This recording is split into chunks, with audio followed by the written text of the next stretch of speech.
Oh, amado Padre, gracias, Señor, por este tiempo. Gracias, Señor Padre, que tú eres ese Padre perfecto, el Padre amoroso. Padre, en todo tiempo estás tú por nosotros. Tú no nos dejas ni nos desamparas, Señor Padre. Usa este tiempo, Señor, para poder transmitir de tu palabra, Señor. Tú eres el gran maestro, Señor. Nosotros solamente somos como conductores, Señor Padre. Y en este tiempo sean tus palabras, sea tu meditación, Señor Padre, en mis labios, Señor. Y gracias por cada hija tuya presente. En el nombre del Señor. Amén y amén. Amén. Bueno, podemos poner la diapositiva, por favor, la primera diapositiva. Y es que hoy día me ha tocado enseñar el capítulo 2. La semana pasada, bueno, ustedes aprendieron de el engañoso amor por el dinero, ¿correcto? Entonces ahora pues toca tu obediencia refleja la honra. Y yo lo puse verde porque, no sé, pues este año estoy en onda verde, de verdad, haciendo un paréntesis. Y le dije a mi esposo, bueno, los cojines verdes, que todo que encaje con el verde. Y de verdad me he dado cuenta que me gusta el verde, pero no tengo muchas cosas verdes. Dije, me gusta el verde, que tengo una parte de la pared pintada de verde, algunas cosas. Dije, y me gusta, pero no tengo nada verde. Digo, ¿qué? No puede ser. Entonces la otra vez estuve buscando algo verde, dije, y no encontraba verde. Pero sí, la verdad me gusta el verde. Entonces, ¿por qué puse verde? Porque para mí está relacionado mucho a lo que es fresco, a lo que es fructífero, lo que tiene lleno de vida y bien, lo que me gusta. Así que puse mis hojitas verdes. Eh, Tu obediencia refleja tu honra. Vamos a poner la siguiente diapositiva. Dice, ¿qué es honrar a Dios? Dice Proverbios 3:9. Demuéstrale a Dios que para ti Él es lo más importante, dale lo que tienes y de todo lo que ganes. Dice, palabra en hebreo kabot, significa dar peso, reconocer el valor. Dice, ¿qué es honrar a Dios? Es reconocer, respetar, enaltecer su autoridad, su santidad. Es un estilo de vida, un compromiso genuino con Él. La Biblia advierte sobre aquellos que honran a Dios solo de labios, pero tienen su corazón lejos de Él. Está en Isaías 29:13. Entonces es interesante este capítulo. ¿Quiénes ya están llevando el manual de la Pepa? ¿La Pepa no se come o se come? No se come, no, no se le vaya a ocurrir. Aunque la otra vez escuché a alguien que decía que se comía la pepa. Y mamá me dijo, oye, fulana y tal dice que come la pepa y que ella iba a empezar a comer pepa. Y yo ya está loca, ya le dije, ya mamá, eso ya es otra cosa. Bueno, entonces me gusta mucho, particularmente a mí, la palabra honra y obediencia ha marcado mucho en mí. Y eso, yo aprendí el tema de la honra, por ejemplo, honrar a tu padre, tu madre, tendrás larguras de años y te irá bien. Yo lo aprendí en un servicio de jóvenes y es una cosa como que alguien hubiese, bueno, levantado del switch y plum, ¿qué es esto? Pero en mis años previos, yo aprendí también de parte de mis papás la manera como se honra a los padres. Lo aprendí clarísimo de él, clarísimo lo aprendí. La manera como él respetaba, la manera como cuidaba a sus papás y mis abuelitos pues estaban en el Cusco, casi toda su vida estuvieron allá. Pero yo aprendí cómo mi papá cuidaba mucho a sus papás y yo no me enseñaban específicamente qué era la palabra honra, pero cuando estuve en una reunión de jóvenes, entendí, eso es honra. O sea, el cuidado, bueno, mi papá ya era adulto, no es que su papá le decía, haz tal cosa, lo hacía, simplemente ya, obviamente, alguien pensante, pero me refiero a que el honrar lo aprendí, marcó mucho en mi vida. Marqué mucho en mi vida porque una vez también escuché que alguien dijo, y le preguntaron a un joven, ¿qué significa honrar? No hacerle pasar vergüenza a mis padres. Para mí eso significa honrar. Perfecto. ¿Y qué significa honrar a Dios, no? El honrar a Dios, como nos enseña la palabra, el tener temor a Dios, que no es el temor a Dios, no es el miedo, ay no, que Él me va a castigar, porque a veces muchas personas venimos a los pies del Señor como con el miedo, es que me va a castigar, ay, es que merezco esto porque me porté mal cuando tenía tantos años, o merezco esto porque hablé mal. Es que eso no es el temor a Dios, el temor a Dios es honrar. ¿Y cómo honro a Dios? En la obediencia. La obediencia va a marcar mucho la vida de uno. Algo que escuchaba decir de mi hermano mayor a mi mamá, le decía que, no me lo decía en mi cara, pero decía mi mamá, ella es muy obediente, lo decía por mí. Y escuchaba a mi mamá decir a algunas personas, ella honró mucho a su papá. Entonces, y yo después le decía: "Señor, Señor, o sea, a mí me tiene que ir bien en todo. O sea, yo tengo que tener largura de años", porque yo entendí, pero eso lo aprendí acá. Pero después tuve que aprender de otra manera y de la mejor manera que cuando empecé a ir a cursos bíblicos, que es importante. Entonces, la honra a Dios es saber darle el peso al Señor. Porque qué lindo decir: "Ya, yo creo en Dios", pero el estilo de vida no ayuda o no, o tú mismas o yo misma puedo decir ya, o nosotras mismas nos descalificamos para pensar que sí, sí, yo quiero a Dios, pero mi desobediencia me aleja del Señor. No, como decía en el pasaje bíblico en Isaías, ¿no? Dice que por los labios como que me honran de labios, pero el corazón de Dios está lejos a mí. Entonces, cuando yo le doy el peso, digo: "Señor, yo he venido a tus pies, yo creo en ti, yo creo que hay un ser superior, que existes tú, que vino Jesús, que dio le dio la vida en una cruz para que yo tenga vida eterna y en abundancia". Tengo que entender que el mensaje de la cruz es un mensaje de salvación, no tomarlo a la ligera. "Ay, qué lindo, se viene Navidad". Obviamente, a mí me gusta mucho la Navidad. Entonces, ay, qué lindo la Navidad, los foquitos, las luces, los regalos, el árbol, Bajada de Reyes, que también celebro Bajada de Reyes, qué lindo el chocolate, el rosca de Reyes, etcétera, etcétera. Pero no se trata de eso, se trata dónde está mi corazón, en saber de que alguien dio la vida en una cruz. Y cuando yo escucho, y me gusta escuchar las escrituras también, cuando ya les conté una vez, cuando duermo pongo las escrituras y a veces estoy escuchando ya hasta Apocalipsis, digo: "Apocalipsis", guau. Entonces, pero te das cuenta de que cuando tu corazón está unido al Padre, vas a hacer todo para agradar al Padre. Vas a hacer todo, tú misma vas a hacer todo, vas a procurar tener todas esas cualidades, formarte para poder agradar a tu Padre, porque a mí me gusta mucho, una vez me enseñaron, y también lo hemos aprendido acá, ¿no? Que la palabra Abba, Padre, es papito, papito. Entonces, cuando yo me dirijo al Padre, digo papito, papito. Yo digo papá. O sea, tú sabes todo lo que yo tengo en mi corazón, tú sabes todo. Tú me amas más que mi Padre terrenal, tú me amas más. Entonces, hazme mejor. Ayúdame a ver cuáles son mis defectos de carácter que tengo que cambiar. Yo quiero ser obediente. Sí, qué lindo que te digan obediente, pero yo quiero ser obediente como tú quieres. Por eso se necesita enseñar y entender que la obediencia a Dios no es solo que tú vengas el domingo. Está bien, amén que tienes que venir los domingos, pero no es religiosidad, es como yo me relaciono con el Padre, es como si yo puedo ser íntima con el Padre. Y una vez escuchaba un predicador antiquísimo, Kenneth Hagin, un predicador que tiene unas historias alucinantes, esas historias digamos, de sanidad, aparte avivamiento. Y él decía que una vez estaba compartiendo una habitación con alguien y él estaba escuchando que su compañero del otro lado de la habitación estaba hablando con alguien, hablaba y esta persona, este amigo de él, asentaba: "Ujú, sí, pues, ese es cierto, sí". Y él comenzaba a hablar, dice que él se preocupó, entonces dijo: "¿Quién ha entrado?", porque debería haber subido las escaleras, debería haber entrado o ha entrado un ladrón, ¿quién ha entrado? Entonces, hasta que él trató de husmear, y su compañero estaba orando, pero él estaba hablándole a Dios, él estaba, Señor, contándole sus cargas, contándole sus alegrías, y el otro bien curioso estaba escuchando, pero él pensaba que él estaba hablando con alguien.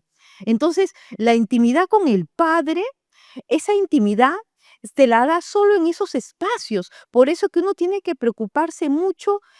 Mira, la otra vez el Dios me dijo muy claramente: "Cuidado qué es lo que haces en secreto, cuidado qué es lo que hablas en secreto, porque todo sale o para honra o para vergüenza".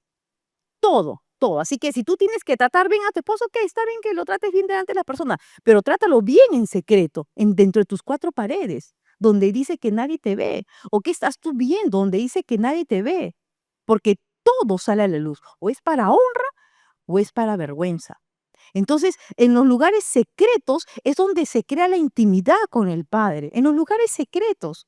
ahí llorando, vende derramando lágrimas, o solo hablándole con él, o solo diciéndole, Señor, aquí estoy.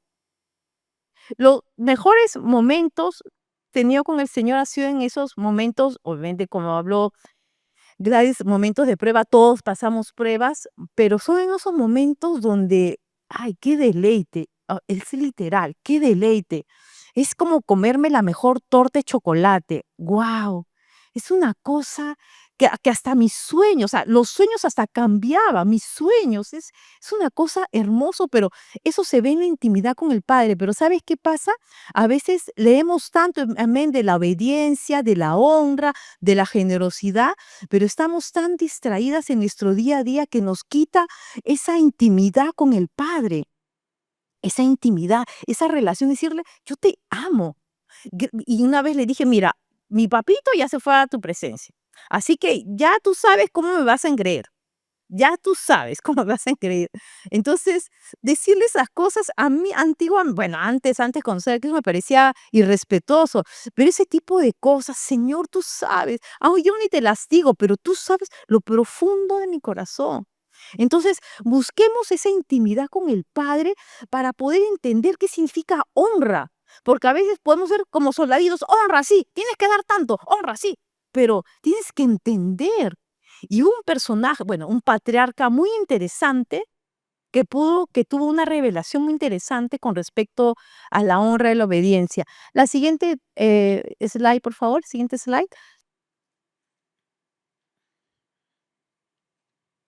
Dice, bueno, cuando hablamos, obviamente en este caso se dirige a la parte de las finanzas, pero ojo que también tenemos que honrar a Dios en todo, o sea, también con mis finanzas, Dios te ha dado talentos también, Dios te ha dado tu tiempo, sabemos que el tiempo es un tesoro, pero también te ha dado talentos. Por ejemplo, qué lindas las chicas que cantan, alguien que sabe cantar, ay no, yo no tengo tiempo ni para ir a cantar, lo siento, nada que ver, contratos, llamen a mi manager, algo así, ¿no? Entonces, no, no es así, o alguien de repente que tiene un perfil que pueda ayudar en una parte administrativa, no, no, no tengo tiempo, cualquier cosa, no, ¿se dan cuenta? O sea, Dios nos ha provisto a todos nosotros de talentos, de nuestro tiempo y de nuestros tesoros. Nosotros somos responsables del correcto manejo. Y les digo eso porque a veces no es muy sencillo, no es muy fácil buscar voluntariado en las iglesias. No es muy fácil.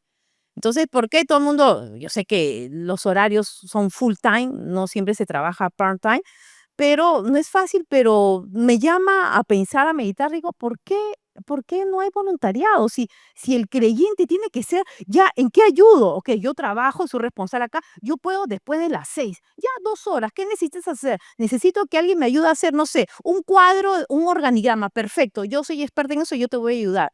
Pero no, no, no, no tengo tiempo, no, no tengo tiempo. Entonces, ¿por qué? O sea, si el creyente tiene que ser el que siempre tiene el pie adelante para ayudar, para aportar, para hacer crecer en comunidad, porque el creyente no es ajeno, o sea, el que ha conocido a Cristo no es ajeno a una comunidad. No puede más. En mis épocas de católica, yo les conté una vez cuando el cura me decía, Carmen, tenemos que ir a tal. Una vez me fui a un lugar que no sabía qué cosa era las 7 esquinas y yo vi Moronda parada en las 7 esquinas. Y digo, ¿dónde? De verdad, ¿dónde estoy? Porque él me ha mandado que venga acá, iban a venir otros chicos más, que íbamos a ir a un hospital bueno, a dar de comer, a hablarle a la gente, bueno, de la Biblia, ¿no? Y yo estaba tan despistada que hasta que me enteré en ese momento que el lugar era peligroso. O sea, imagínense lo despistada que era. Pero Dios de todas me guardó, de todas me guardó. Entonces estaba ahí obediente. Y el cura decía, ya, la próxima vez hay que ir a tal lugar. Y yo, ok, ya, pues si él lo dice, pues hay que hacerlo, hay que ser obediente. Y en ese momento yo estaba, y creo que ya trabajando, o creo que estaba terminando la universidad. Entonces, ¿se dan cuenta? Pero hay cualidades que nosotros somos responsables y también tenemos que desarrollar. Por eso, si Dios te ha dado talento, no es ok, es para mí, es para mí, y si lo multiplico, solo es para mí. No, no, no, no lo voy a dar a otros. ¿Por qué no? ¿Por qué no? Igualmente pasa con las finanzas también. Entonces, en el tema de las finanzas, la verdad es que hay gente como que le saca roncha cuando le hablan de dinero, es la verdad, como que la billetera está ahí, que ay, ya, ahorita ya Carmen me empezó a pedir plata, por si acaso no pedir plata, entonces eso no, no vaya a pensar que sí, no, no, porque a veces la gente cuando habla de finanzas y le pasa pasa a muchas personas cuando no tienen esta revelación, ¿no? Entonces, por qué tenemos que ser nosotros, tener esa cualidad tan importante de saber que yo también tengo que honrar a Dios con mis finanzas? Mira, ¿quién es el proveedor en tu casa? ¿Quién es el proveedor en tu casa? Dios. Y que si Dios ha dispuesto canales de provisión, que puede ser tu esposo, que puede ganar más, está bien, pues que gane más. O puede ser la esposa que gana más, también está bien que gane más. Acá no es que todos tienen que ganar igual, está bien. A veces las mujeres ganan más y está bien, por preparación, etcétera, oportunidades, etcétera. Entonces, cuando tú entiendes que el proveedor es Dios y que Él utiliza canales para proveer y tú puedes ser un canal, amén. Pero a veces hay casos de que los 2 canales no tienen trabajo, y en la misericordia del Señor hubo un tercer canal que les proveyó. Imagínense, o sea, eso yo lo he escuchado varias veces, ninguno de los 2 y de pronto viene un canal que es la misericordia de Dios. Alguien dice: "¿Sabes qué? Es que alguien me ha dicho que toma, toma, hermana". Alguien me ha dicho: "Yo sentí que Dios me ha dado esto para ti". Amén. Pero, ¿por qué es importante el dinero? ¿Sabes qué? El dinero, hablar de dinero es tan delicado como hablar inclusive para mí, para mi esposo, como hablar de sexo, porque hay gente como que le saca ronchas y hay familias, esposos, familias que se pelean por temas de dinero. O sea, y es cierto, y pasa en las mejores familias, pasa en las mejores familias. Entonces, ¿pero por qué? Porque es un tema de dinero, porque aún Jesús habló el tema del amor al dinero. O sea, nosotros tenemos que tener cuidado. Sí, es cierto. O sea, uno no va a salir a la calle y va a decir: "Ay, Dios mío, a mí que me gusta, pues, mis extractos. Señor, ahorita que alguien me traiga un extracto", no necesariamente, porque no todo el mundo le gusta el extracto. Ya le dije una vez que el último extracto que tomé fue extracto de ají. Por no ver bien, terminé tomándome extracto de ají. Entonces, pero, o sea, es que Dios te ha dado las cualidades para que tú seamos generadores, ¿no? De finanzas, o en el favor del Señor, el esposo, pues, es un canal de provisión y provee la casa y podamos bendecir a otras personas. Entonces, es muy importante porque el tema del amor al dinero, como se enseñó en la clase pasada, si no lo tienen claro, terminan es adorando, poniendo en tu corazón, en ese trono, tu corazón al dinero. Y hay gente que todo lo hace en función al dinero. O sea, yo sé que hay que ser responsable, yo sé, pero no todo puede ser en función del dinero. Yo he visto casos, no, no se puede, no, no puedo ni salir de vacaciones, no puedo. La esposa tiene trabajo, el esposo tiene trabajo, tienen casa propia, no, no podemos, no, no se puede. Y se llenan de nervios. Mientras yo ya estoy en Hawái, bueno, entre comillas, porque no quiero Hawái, paseando por todos lados, yo por mí estaría subida en un avión.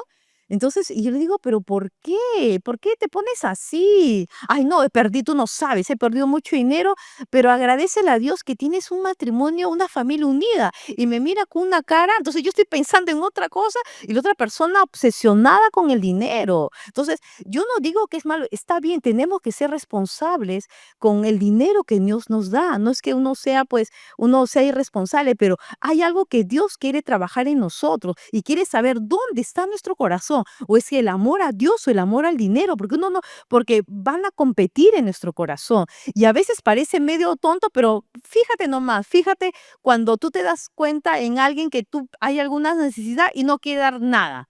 Nada, no puede ser. O para honrar, no, no puede ser. Siempre tenemos que ser sensibles a eso, porque es algo que viene del Señor. Yo no lo inventé, por si acaso, cualquier cosa que digan, yo no lo he enseñado así, eso está en la Biblia, cualquier cosa, pregúntenle al Señor.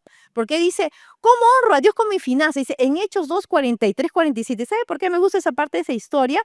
Porque en Hechos 2 es donde empezó el Pentecostés, y esa es la historia de mi favorita, el Pentecostés, cuando ahí cambió Pedro, todos ellos cambiaron. El Pedro que era chusquito se volvió impresionante. Entonces, en Hechos 2:43 le voy a leer desde el 41, dice, la comunidad de los creyentes. Dice, así pues, los que recibieron su mensaje fueron bautizados y aquel día se unieron a la iglesia unas 3,000 personas. Se mantenían firmes en la enseñanza de los apóstoles, en la comunión, en el partimiento del pan y la oración. Todos estaban asombrados por los muchos prodigios y señales que realizaban los apóstoles. Todos los creyentes estaban juntos y tenían todo en común, vendían sus propiedades y posesiones, compartían sus bienes entre sí, según la necesidad de cada uno. No dejaban de reunirse en el templo ni un solo día. De casa en casa partían el pan y compartían la comida con alegría y generosidad, alabando a Dios y disfrutando de la estimación general del pueblo, y cada día el Señor añadía al grupo los que iban siendo salvos. Estos son los primeros creyentes, pero no quiere decir que esto quedó en el pasado, en la iglesia primitiva, no, esto es para nosotros. Ese, este fin de semana hubo pues bautismo del agua, bautismo del Espíritu Santo. Imagínense, ¿quiénes ustedes se bautizaron en agua, estuvieron el sábado, la semana pasada? ¿Ya? ¿Se bautizaron en agua alguno de ustedes? Ya, ya, este para ti. Entonces estaba aquí, estaban ahí unidos, estaban compartiendo, vendiendo propiedades, compartían todos estaban en el templo en un solo espíritu. O sea, imagínate cómo la gente estaba quemando por dentro, algo había pasado. O sea, obviamente vino el Espíritu Santo, Pedro, Pablo, todos los apóstoles salieron, empezaron a correr, empezar a declarar. Ya era Pedro pues en otro nivel, enseñaba de otra manera, por ahora y gracias al Espíritu Santo, pero la comunidad era diferente. O sea, había algo en la comunidad, algo de unidad, de decir ya, ¿cómo hagamos esto? ¿Cómo vamos a seguir? Porque para mí eso quiere decir cómo vamos a seguir extendiendo el reino. Ya, ya, vende tu casa, ya, yo vendo la mía. Ya, vende tu carro, yo vendo el mío. ¿Se imagina esa locura? Hay un paréntesis en Estados Unidos. Entonces escuché la historia de una hija de pastores en Estados Unidos. Dice que ella se preocupaba cada vez que iba a ir a su casa porque no sabía qué había regalado su mamá o si su mamá ya había regalado la casa. Pero le dijo a su mamá, te voy a decir algo, no vas a tocar mi bicicleta, eso tiene que ser con mi autorización. Lo que sea, pero menos mi bicicleta. Entonces, que a veces ya llegaba a su casa y no encontraba muebles. Su mamá ya lo había regalado con su papá. Dijo, cualquier cosa puede pasar acá. Es la manera, digo, en este caso, como ellos vivieron, ¿no? Y me parece muy simpático porque ella lo cuenta así, ya tiene hijos y todo, pero lo cuenta de esa manera, pero con gozo, ¿no? Entonces, cierro paréntesis. Entonces, este vivir en comunidad significa extender el reino. Pero yo extiendo el reino, ok, yendo a predicar, yo extiendo el reino, pues yendo también pues a asistir a las viudas, a las personas con necesidad, pero también haciendo comunidad en una iglesia y también sustentando una iglesia. Entonces, mire ellos, o sea, vendían sus propiedades, eso es una locura, pero hay gente que también que lo hace. Es algo, y no se hacían problemas, y todos estaban felices. Qué alegría y qué gozo de ellos saber que hay algo mayor y sabían que ellos tenían esa gran comisión de extender el reino de Dios. Entonces, el siguiente filmina, por favor. Entonces, acá voy de Abraham. Dice el diezmo, la revelación de Abraham. Abraham, ustedes saben que es el patriarca de la fe. Entonces, según Flavio Josefo, porque me gusta mucho leerlo, dice, él me gusta porque él define, cada vez que escribe, él va definiendo el perfil de los patriarcas de la fe. O sea, es alucinante. Y él define a Abraham así. Abraham era un hombre muy inteligente, entendía todas las cosas y sabía convencer a los que le escuchaban y no se equivocaba en sus opiniones. En Génesis 14, 18, 20 hay una historia, pero interesante el perfil de Abraham, ¿ah? Interesante, o sea, no era un despistado que andaba por ahí, creo que escuché la voz de Dios que salga de acá y me vaya a Canaán. No, era alguien que sabía entender las cosas. Interesante ese perfil que él tenía para la revelación que tuvo Abraham. Dice en Génesis 14, 18, 20, una historia. Dice que Abraham gana la batalla. Obviamente tenía que rescatar al sobrino y recuperó todos los bienes. Dice, él tuvo un encuentro con Melquisedec. Melquisedec es una epifanía, es claro, es una representación de Cristo en el Antiguo Testamento. Entonces, él tuvo un encuentro con Melquisedec. Melquisedec es un rey justo, lo bendijo. Y Abraham presentó su diezmo. Honra por revelación. Nadie le enseñó a Abraham, acuérdense que es el padre de la fe, porque es que él no voltea y dice, uy, que mi tía, que mi tío hizo tal cosa, sí, tal hermana en la iglesia pasó, tal hermano de tal, no, él volteaba y no tenía nadie que mirar. Por eso que es llamado el padre de la fe. Es interesante saber creer que a pesar que no hay nada atrás, él creía. Y mira la revelación que él tuvo. Y él presentó su diezmo. Entonces dice, Melquisedec, rey de Salem y sacerdote de Dios Altísimo, es una representación de Cristo en el Antiguo Testamento. Nos enseña que Dios está muy interesado en ver quién es más importante en el corazón del hombre, Dios o el dinero. Mire, el diezmo es el 10% de lo que uno gana. Entonces, en bruto, pues del bruto. ¿Me entiende? Entonces, ahora, ¿yo por qué tengo que enseñar eso? O sea, porque a mí me dijo Chichi, me dijo, pastora, te toca la clase de 2, entonces por eso tengo que enseñar eso. Y Dios mío, cuando empecé a leer, oíste, la Chichi no me la puso fácil, de verdad. Pero no me eche la culpa a mí, igual cosa con Chichi. Entonces, el diezmo es la obediencia a Dios. Pero qué interesante porque Abraham vino de ganar una batalla y vino de trayendo recompensa. Es interesante. Ustedes pueden leer la historia de Melquisedec, porque a veces uno piensa, ay, Jesús vino pues el 25 de diciembre. Qué lindo, vino pues qué lindo, Jesús en la Navidad. No. Él es un Dios eterno, estuvo en la eternidad, estuvo desde la creación del mundo. Por eso que esta es una representación de Jesús en el Antiguo Testamento. Bueno, eso ustedes lo pueden delante. Entonces, Abraham tuvo una revelación, pero con convicción. Y como algo me decía de lo que leí de Fabio Josefo, es que Abraham tenía un perfil interesante. ¿Qué tal hombre? O sea, ¿qué tal capacidad? Ojo, que a pesar de ser muy inteligente, él sabía que alguien era superior. Él sabía que alguien lo sostenía y él sabía a quién honrar. Por eso que a él nadie le enseñó eso. Él dijo, toma, lo doy. Y ahí aparece la primera vez la palabra diezmo. Entonces, si alguien dice, ay, mire, pastor, porque hay gente que tiene algún problema con ese tema, bueno, fíjate el perfil primero de Abraham y fíjate qué revelación tuvo Abraham. Y después le pasó a Jacob también. Entonces, ¿a qué voy? El diezmo sí es parte, es un número, por supuesto, pero como dice, no, la pepa no se come, no, claro, la pulpa la puedes comer, la pepa no, porque eso es semilla. Entonces nosotros tenemos que aprender a ser obedientes. En nuestra obediencia, obviamente, si alguien no tiene trabajo, pues he de entender, ¿no? Dice, ya, Carmen, ¿pero dónde voy a sacar? Pues no, pero sí, pero creyéndole al Señor que Dios va a proveer, porque hubo una semilla antes que tú dices, pues Dios va a abrir puertas por ti, Dios lo va a hacer, pero es en obediencia, pero es con un corazón alegre, porque a Dios le agrada ese al dador alegre. Hay gente que da así, ya, pues, ¿cuánto es? ¿Cuánto es? Ya, toma, ya. Pero no, es el dar con alegría. Yo te digo, porque hay gente que pone una cara hasta para dar, parece que hubiese chupado un limón. Y no, diga, ay, Dios mío, ya no le pidan nada, ya, no le pidan nada. Entonces, pero eso es una relación tuya con el Padre, pero es una relación con propósito. ¿Cómo extiendo el reino? ¿Cómo hago yo la gran comisión? ¿Cómo extiendo el reino?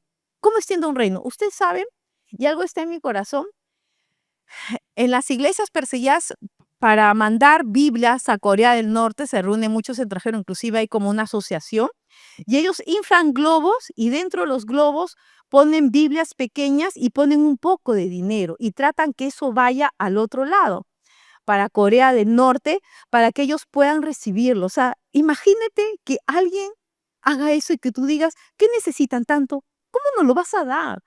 Para que puedan llegar la palabra de Dios a estos países que persiguen al cristianismo, hay gente que pone versículos adentro, dentro de la manga. O sea, si tú volteas la chaqueta, ahí están los versículos bíblicos. Es lo único que le va a llegar. O sea, ¿cómo no extender el reino? No es con tus diezmos, no es con tu generosidad que el reino se extiende. Tanta gente no tiene ni una Biblia. Entonces a mí me toca mucho esas iglesias perseguidas, donde están buscando Biblias chiquitas o versículos chiquitos para que puedan ser pegados en algún lado de la ropa para ser enviado. Y a veces por la dureza o la conformidad del occidental o del pensamiento occidental, no, eso está lejos, no está lejos. Y como veo gente de otros países tratando de hacer eso, pero con tanta pasión. Imagínate, y esa gente cuando recibe solo ese versículo, solo se aprende ese versículo, porque es lo que le ha llegado. ¿Se dan cuenta? ¿Se dan cuenta que a veces la conformidad te aleja mucho de la realidad de lo que necesitan otras personas o lo que necesita nuestra propia iglesia o la iglesia del Señor? Por eso que revisa tú bien tu perfil, añade cosas a tu perfil. Y fíjate lo que vio Abraham. Y Abraham no la pasó fácil porque Abraham no tenía ejemplo de nadie para seguir. No tenía el ejemplo de su líder, de su Timoteo, de su cuidador, de su guardador o de un pastor. No, él solo creyó que había alguien más grande que él, que lo estaba sacando a otra tierra. Y Dios lo multiplicó en todo. Lo multiplicó en todo. Pero esa es una revelación de intimidad. Es una revelación por intimidad. Por eso que chequeen ustedes, chequeen cuál es la condición de tu corazón. Chequéate tú misma, no, yala, yo soy yala, ya no, pues yala, no, jalada. Entonces, ¿por qué? Porque eso nos va a ayudar a nosotros a ver, ¿soy generosa? ¿Me cuesta dar? Y hubo un caso me acuerdo que vino este pastor también viejito, un americano que había peleado, creo que en Pearl Harbor. Y yo leí un libro y él cuenta una historia muy chistosa porque él se fue a México y hizo sus obras y ayudaba ahí. Dice que se le acercó un hermano humilde mexicano y le dijo, pastor, me duele mucho el dar. Y le dijo, ¿qué hago? Fácil, sigue dando hasta que se te quite el dolor. Entonces, sigue dando mi receta hasta que se quite el dolor. Cuando se te quite el dolor, dices, ya estoy libre de eso, ¿no? No digo otra cosa más, no digo nada más, nada. Entonces, la siguiente, Filmina, por favor. Dice, la palabra de Dios nos enseña que el diezmo estaba para cuidar el lugar de adoración, que es el templo del Señor, sostener a quienes sirven en el ministerio y ayudar a los más necesitados. Miren, Hechos 4, 34, 35, y todo está en la iglesia. Acá no es que yo lo inventé, no, nada, todo está en la Biblia, perdón. Así que no había entre ellos ningún necesitado porque todos los que poseían heredades o casas las vendían y traían el precio de lo vendido y lo ponían a los pies de los apóstoles y se repartía a cada uno de ellos según su necesidad. Hechos 20:35. En todo os he enseñado que trabajando así se debe ayudar a los necesitados y recordar las palabras del Señor Jesús, quien dijo, más bienaventurado es dar que recibir. Por supuesto, más bienaventurado es dar. El que recibe es bendecido, pero más bendecido es el que da, el que da. Para ver, hagan este ejercicio. Para ver, hagan ese ejercicio. Ya, nada, Virgen de bota el puño, nada, Virgen de bota el puño, nada, hagan ese ejercicio. Primera Timoteo 5:16, si algún creyente o alguna creyente tiene viudas, que las mantenga y no sea grabada a la iglesia, a fin de que haya lo suficiente para las que en verdad son viudas. Entonces, ¿se dan cuenta? Entonces se dan cuenta que el creyente no solamente mira, ok, esta es mi finanza para mí, para mi fin de mes, etcétera, etcétera. No, el creyente tiene una proyección de comunidad porque el creyente vive en comunidad, se proyecta comunidad, porque la palabra de Dios trasciende. Déjame decirte que la palabra de Dios no sucedió en un rincón para no ser contada, como decía Pablo, esto no sucedió en un rincón. Esto hay que trascender. Entonces, la trascendencia, ¿cómo pasa? La trascendencia pasa así. Señor, úsame con mis talentos. Amén. Úsame con mi tiempo. Amén. Úsame con mis tesoros. Úsame, Señor. Úsame. Dios nos ha llamado a que todas seamos prósperas, que nuestra casa sea próspera. Además, el shalom en sí, cuando el judío dice shalom, no significa ausencia de discordia, significa prosperidad, significa salud divina, significa paz. ¿Me entienden? Entonces, Dios quiere que vivamos en esa magnitud. Pero en esa magnitud de creerle a Dios en la intimidad, sabiendo que mi vida es una vida proyectada en comunidad y tiene que trascender porque la palabra de Cristo trasciende. La palabra de Cristo no es solo para ti ni para ti, tiene que trascender. La otra vez esta semana o la semana pasada, no sé por qué decía, ay, tengo que ir a este lugar, entrar. Bueno, me senté y se sentó al lado una señora con una nieta y la señora me miraba y se sonreía, me miraba y me sonreía. Le decía, ¿qué tal, señora? ¿Cómo está? Sí, ¿ustedes son vecinas de por acá? No, y ahí donde me contó que estaba pasando un proceso de salud, pero ella me miró con unos ojos y me dijo, tengo miedo, tengo mucho miedo. Un momentito, yo estaba apurada. Venga para acá, su nieta la pasó al lado mío, venga para acá. Mire, señor, y les comencé a hablar del amor de Dios. O sea, en mi tiempo, dije, yo le voy a hablar. del amor de Dios. Yo creo en Jesús, sí, pero yo le voy a hablar del verdadero amor de Dios. Usted no está enferma, que está pasando un proceso así, pero usted no está enferma. Y comencé a orar por ella. Y estaba porque la cafetería es pequeña, es muy rica, venden el café y todo ahí, es pequeña, y la estaban escuchando todo el mundo, pero ya qué me importa, pero había alguien que necesitaba. Entonces se dan cuenta, a veces en nuestros caminar apresurado, a veces dejamos de lado gente que necesita solo una palabra, una oración. Entonces, tengamos esa correcta administración aún en nuestros tiempos. Amén. Y bueno, y la última diapositiva dice, tu obediencia refleja tu honra. Honra a Dios, pero no evangelizo. Honro a Dios, pero no multiplico los talentos que me dio. Honro a Dios, pero no diezmo. Entonces, déjeme decirles, queridas hermanas, de que el venir a la iglesia, sí, qué lindo, vengo a la iglesia, pero la iglesia también te enseña, la iglesia con la palabra de Dios te instruye. ¿Por qué? Porque te tiene que ir bien. Si uno hace lo correcto, te tiene que ir bien.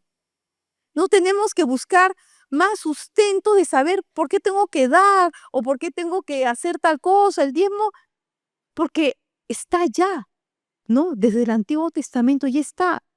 Y lo hizo un hombre, el patriarca de la fe, que no tenía a quien mirar, a quien tener referencia. Empezó con un hombre con un perfil impresionante, pero con mucho temor de Dios. Así que yo las animo, y no las animo ni las desanimo mejor. Las, las desafío a que en este tiempo de poder aprender un poco más del diezmo, de las ofrendas, ustedes también entiendan que Dios quiere multiplicarlas a ustedes. Dios quiere hacerlas saber que su semilla no es en vano. O sea, la semilla de ustedes nunca ha sido en vano. Ni aun tu primer sol que hayas dado en ese momento nunca ha sido en vano. Déjame decirte que Dios te quiere prosperar en tu área de tu vida, en el área emocional, te quiere prosperar en tu salud. Él quiere que que camines en salud divina. Eso es lo que quiere el Señor por nosotros. Que en nuestra parte espiritual tengamos esa relación siempre fresca con el Padre. Eso es lo que quiere Dios con nosotros. Eso es lo que quiere un buen Padre. El Padre que te ama con tanta pasión, que nos ama con tanta pasión. Así que no temas. Yo te digo, no temas. Cuando se te dice o Dios te pone en tu corazón, es tiempo de repente de diezmar, o ya es tiempo de repente de subir la valla, de ofrendar un poco más. No temas, no temas, porque con Dios nunca hay pierde con el Señor. Amén, amén.